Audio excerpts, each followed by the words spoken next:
മീൻ മുളകിട്ടത് ഉണ്ടാക്കിയാലോ? അപ്പോൾ അതിന് വേണ്ട ചേരുവകൾ എടുത്തിട്ടുണ്ട്. അതിനുശേഷം അടുപ്പത്ത് ചട്ടി വെച്ച് ചൂടായതിന് ശേഷം 1/2 ടീസ്പൂൺ കടുകും 1/2 ടീസ്പൂൺ ഉലുവയും ഇട്ട് അത് നന്നായി മൂപ്പിച്ചെടുക്കുക. അതിനുശേഷം അതിലേക്ക് 2 മീഡിയം സൈസിലുള്ള സവോള സ്ലൈസ് ചെയ്തത് ചേർത്ത് കൊടുക്കാം.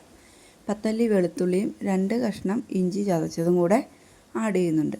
2 തണ്ട് കറിവേപ്പിലയും ഇട്ട് ആവശ്യത്തിനുള്ള ഉപ്പ് 1/2 ടീസ്പൂൺ ഉപ്പാണ് ഞാനിപ്പോൾ ഇവിടെ ഇട്ട് കൊടുത്തിരിക്കുന്നത്. അതും ഇട്ട് നന്നായി വഴറ്റിയെടുക്കുക. ഗോൾഡൻ നിറമാകുമ്പോൾ അതിലേക്ക് 2 ടേബിൾ സ്പൂൺ മുളക് പൊടിയും 1/2 ടീസ്പൂൺ മഞ്ഞൾപ്പൊടിയും ചേർത്ത് നന്നായി ഇളക്കി കൊടുക്കുക. നന്നായി വഴറ്റി അതിൻ്റെ പച്ചമണം മാറ്റിയെടുക്കുക. അതിലേക്ക് ഒരു വലിയ തക്കാളി അരിഞ്ഞത് ചേർത്ത് കൊടുക്കുക. തക്കാളി ചേർത്ത് കൊടുത്തതിന് ശേഷം നന്നായി വഴറ്റി മൂടി വെച്ച് ഒരു 5 മിനിറ്റ് നേരം വേവിച്ചെടുക്കുക. അതിനുശേഷം അതിലേക്ക് തിളപ്പിച്ച ചൂടുവെള്ളം ഒഴിച്ചു കൊടുക്കണം. നമുക്ക് വറ്റിച്ചെടുക്കാനായതുകൊണ്ട് നമുക്ക് അധികം വെള്ളം ചേർക്കേണ്ട, 1 കപ്പ് വെള്ളം ചേർത്താൽ മതിയാകും. ചാറ് ഒത്തിരി വേണമെന്നുള്ളവർക്ക് നമുക്ക് അതിൽ കൂടുതൽ വെള്ളം ചേർത്ത് കൊടുക്കാം.